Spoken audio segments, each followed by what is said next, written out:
last few weeks, I've been hiking a couple trails here in Germany, one of which has a special certification for a quality trail.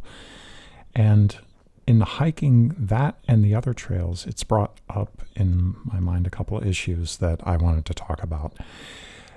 It turned out, ironically, that the trail that I enjoyed the most this fall was not only not the one that was certified as a quality trail, but the one that was certified, that had this special marking that was supposedly made it a really good hiking experience, ended up being so unpleasant that I left the trail after a couple days and just went home. So I wanted to spend a video talking about what some of these issues with hiking trails are, because they bring up a lot of questions for me and a lot of issues about what exactly a quality hiking experience is, what it is long-distance hikers or just hikers in general tend to look for, and how this matches up or not with the kind of trails that tourism offices and regional governments or even national governments are designing for us to use. So before I get into my own issues, I think it's worth it to spend a little bit of time explaining what exactly it is I'm talking about.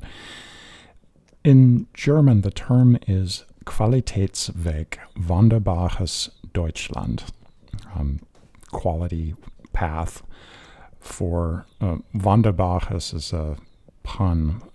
It means either wandern is the German word for like rambling, not exactly hiking. We'll get into that, but also for the word wonderful. So it's a portmanteau and a pun, and Deutschland obviously is German.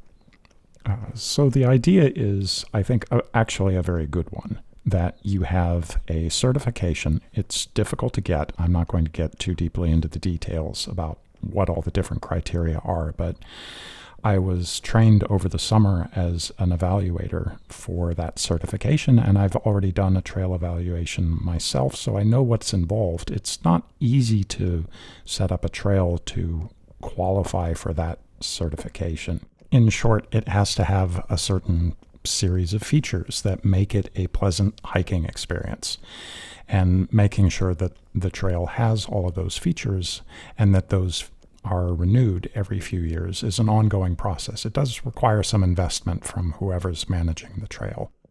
So on the other side, for somebody planning a hike, it's a really good idea, at least in principle, because then you also know if the trail has this certification, you know it's going to be up to a certain standard.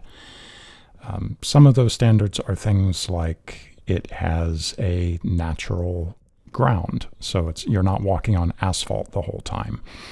It has maybe some nice views. There are spots to rest. There are maybe some nice features. There you get extra points for things like being next to water features, or being in the woods, or being particularly quiet.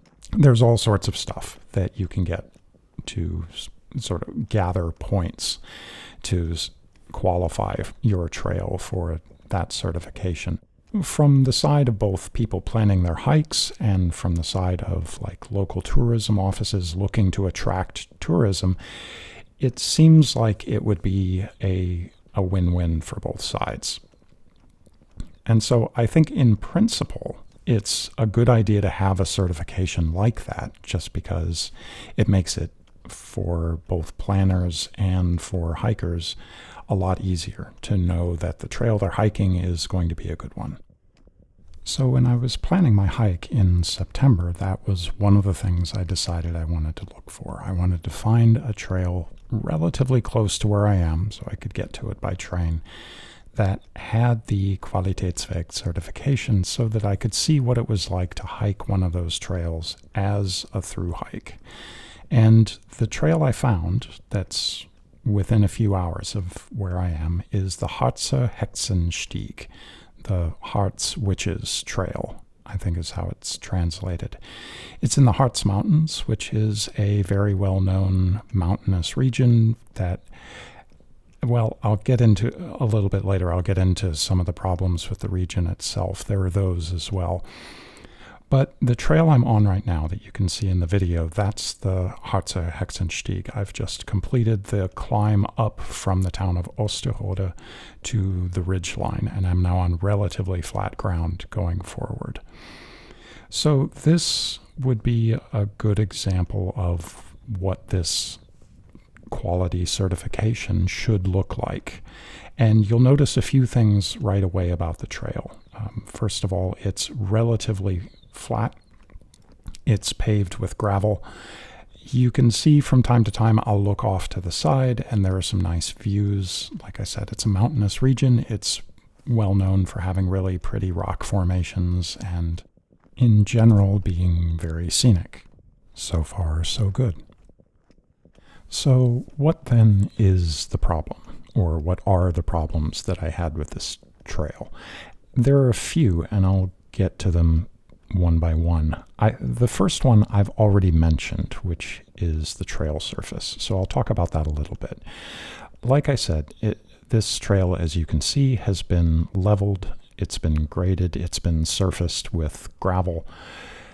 All of these I can understand as decisions that were made in designing the trail to make it more accessible. And I think that's an entirely good idea. I think it's very good to make trails accessible to more casual hikers, to families, to people with disabilities or mobility issues.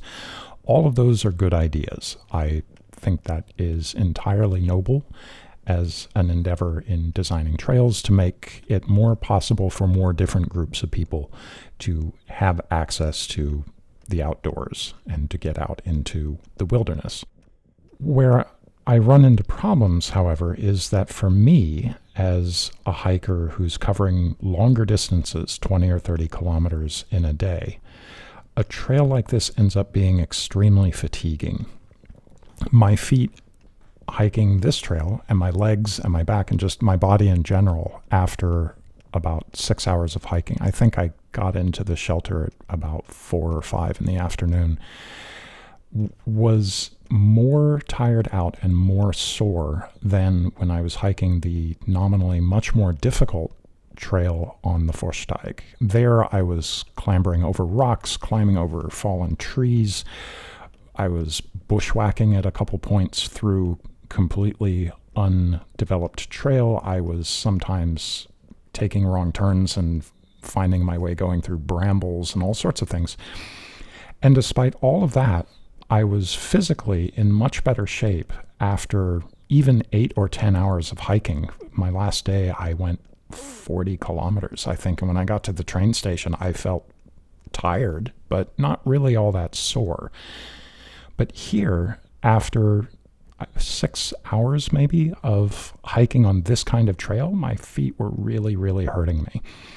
And the reason for this is because when you have a trail like this that is the same, when it's always flat and it's always graded, it's always level, it's the same kind of surface, your feet are going to be hitting it the same way every footfall, which means you're going to be using the same muscle groups with every step. You're going to be landing on the same part of your foot every step.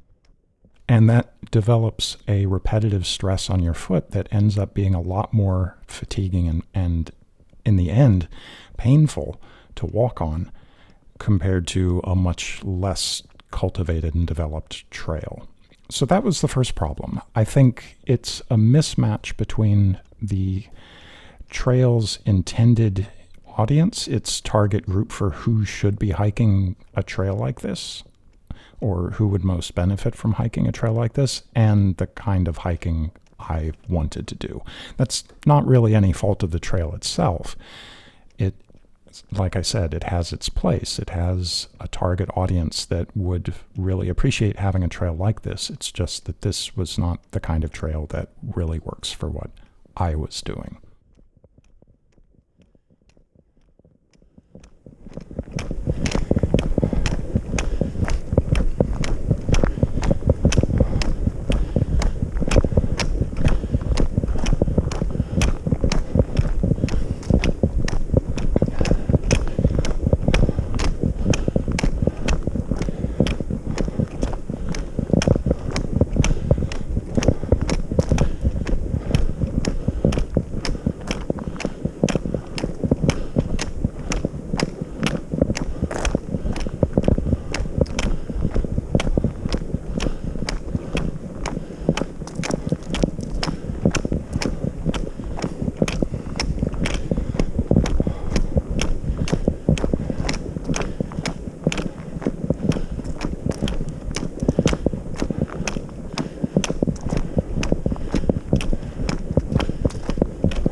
The second thing about the trail that I want to talk about here is what you can see now that I've crossed out of the initial forest part of the trail and have entered the terrain that ended up defining almost all of the rest of my hike. As you can see, it's a pretty bleak scene in the forest. This is a large-scale problem that the Harz Mountains and that the national park has been suffering for a bit over a decade, and unfortunately I don't think this is one that there's really any way to fix, at least not in the near term. The problem that we have here is that starting, I think, about 20 years ago, about 2004, due to climate change, there was an invasion of bark borer beetles who were able to run more or less unchecked through the forest, and they absolutely devastated it. As you can see, the trail is surrounded on every side by the husks of tree trunks from that time period. The problem with the bark borer beetles is that due to global warming, the winters are no longer cold enough to freeze them to death, and in the summers there's not enough rain to provide the trees with enough water to make enough sap to drown them. That's the tree's normal defense against bark borer beetles. They overproduce sap and it drowns the beetles. But without those two things, there was nothing to keep the beetles from spreading, and so they just ripped through the forest over the course of a few years and wiped it out. At this point, I think 2/3 of the forest are gone, and more trees are being infected every year. They are trying mightily to contain the spread of the beetle. They're cutting fire breaks. They're getting rid of infected trees. They're doing everything they can, and this is a problem all throughout this part of Germany. Forest services are working as hard as they can to try and limit the spread, but there's really not anything you can do. It's a problem with the climate.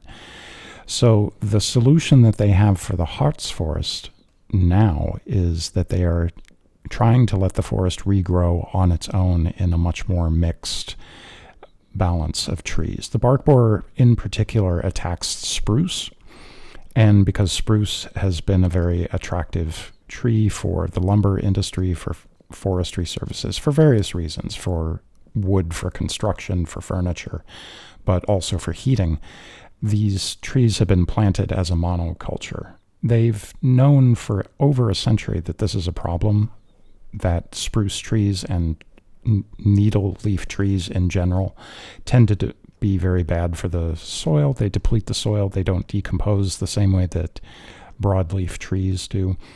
And so over time, they've led to forests being very vulnerable, not only to climate changes affecting the trees themselves, but also to invasive species like beetles. So this is what the Harz Mountains looks like now. It's kind of a wasteland.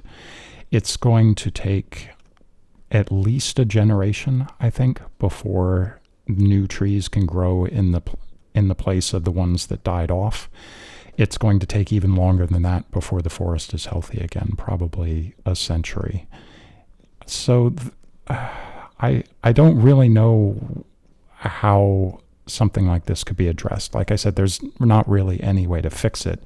It's just an unfortunate part of the forest.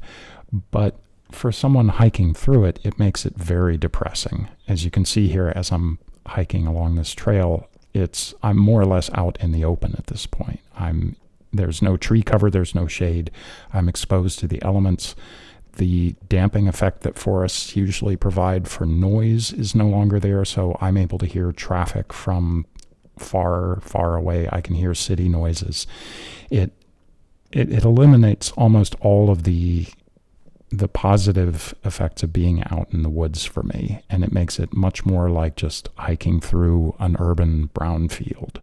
So, like I said, I don't see a fix for this. I don't know what else we can do except just wait and hope that the trees and the forest as a whole can recover on their own over time. But for now, for anyone who's looking for a rejuvenating, rehabilitating, enjoyable hiking experience. Unfortunately, this forest is no longer in a condition to provide it. The last problem I want to talk about with this trail, though, is something that has to do with the trail's planning and design. It's partially a legal and political issue that pertains to trails all over Germany, but it is partially also a cultural one. I've talked about this a little bit in the past, that there is a cultural difference between how people think of hiking as an activity here in Germany versus how people might think of it in, say, Scandinavia or the United States or Australia and New Zealand.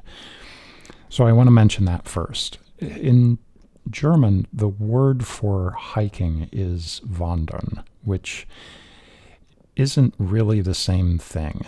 It's more akin to the UK English term rambling, which, for those of you who aren't in the UK and maybe aren't familiar with the term, the image that comes to my mind is somebody with one wooden walking stick, a day bag on their back, carrying some food, carrying some clothes, but not carrying a tent or a stove or anything like that. They're not going to be staying overnight in a tent out in the wilderness. They're going to be staying at like a guest house or a tavern or a hotel or a hostel, something like that.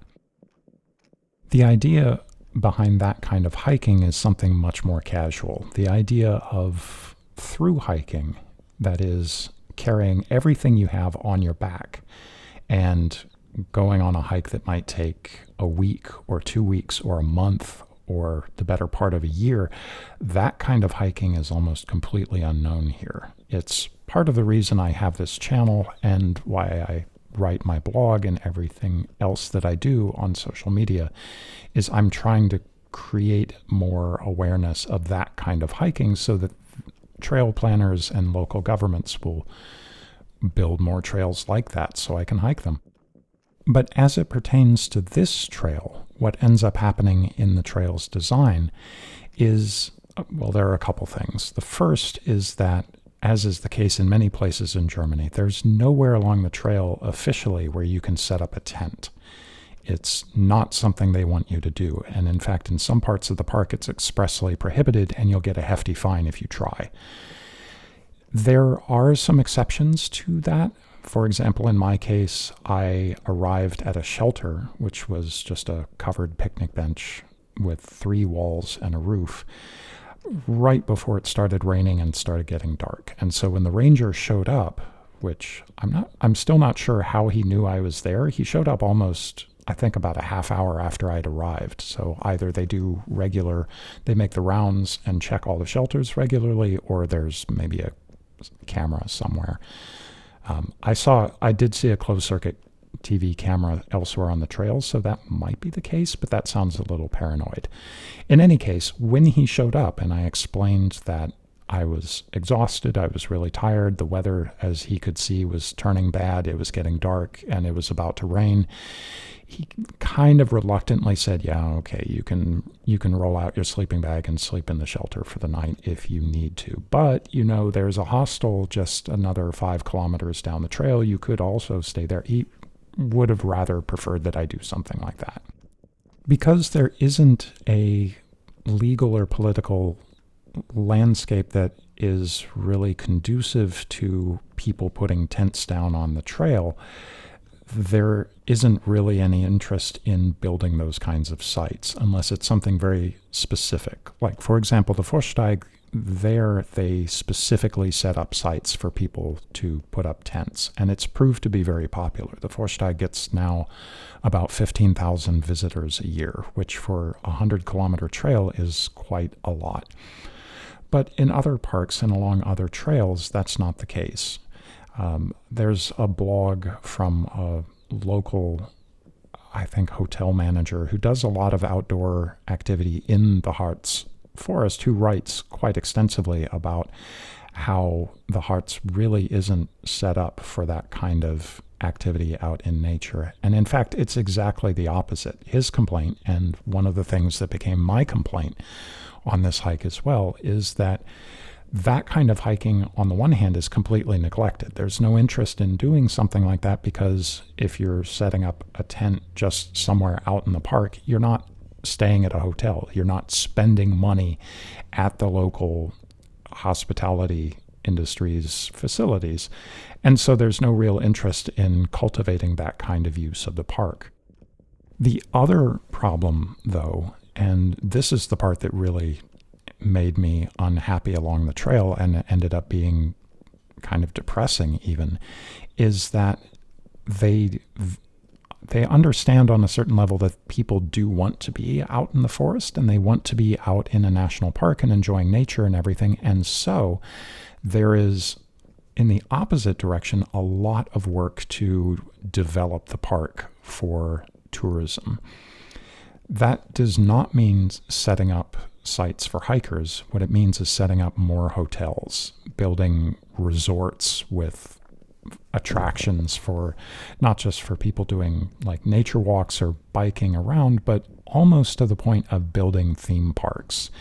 There's a complex of a youth hostel and a couple other hotels at a location called Torfhaus along the trail that now has a large, I don't even know what to call it. It's like a tower with a bunch of slides coming out of it. So it's this sort of semi-amusement park attraction, but there's also like other attractions there. There's also a big dining hall and a huge parking lot.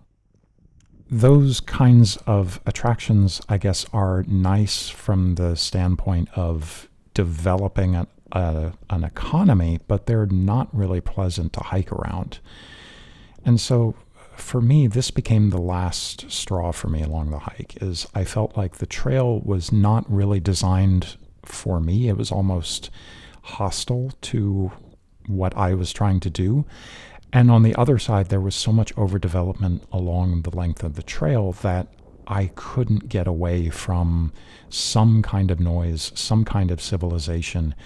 Almost every few kilometers, I would come across some hotel or some resort or something that was more geared toward a sort of commercial tourism that just isn't interesting to me and is, in fact, is something I was trying to avoid. So altogether, with all of these different factors conspiring to make this hike unpleasant, like I said, I ended up ending my hike after the second day. It just wasn't fun for me anymore. I knew that I would still have to be searching for some way to find overnights, that I would always be coming across hotels or some other sort of civilization that I had wanted to avoid, and the landscape just wasn't looking very promising. That's more or less all I have to say about this particular hike, but I want to give a bit of a preview. Since I just finished my hike along the Forststeig, I'll put out a video in a couple days that will give what I think is a really excellent example of how you should design a trail for hikers, what kind of features it should have, in particular, the kind of overnight sites for people to set up tents, because on the Forststeig, they've done it really, really well. And like I said, the Forststeig gets a lot of visitors, 15,000 a year, which is a hiking season from April to October, so it's not even the entire year. And they're staying, I think the average is a 4-night stay in the park, so you're looking at about 60,000 overnights over the span of those 6 months. That ends up bringing in quite a lot of income and a lot of local tourism. People aren't always staying out in the sites. There are also maybe coming off trail and staying in the local guest houses and hotels and things. And so I think that model is a really good one. So I want to take some time in my next video to show what that can look like and how you can design a trail that can be really attractive for people to hike it. But that's it for this video for now. I think this is the last little section of trail. You can see that the trail follows along this aqueduct for a while, and I think in another hour or so I end up at the shelter. So that's pretty much the end of this day's hike anyway.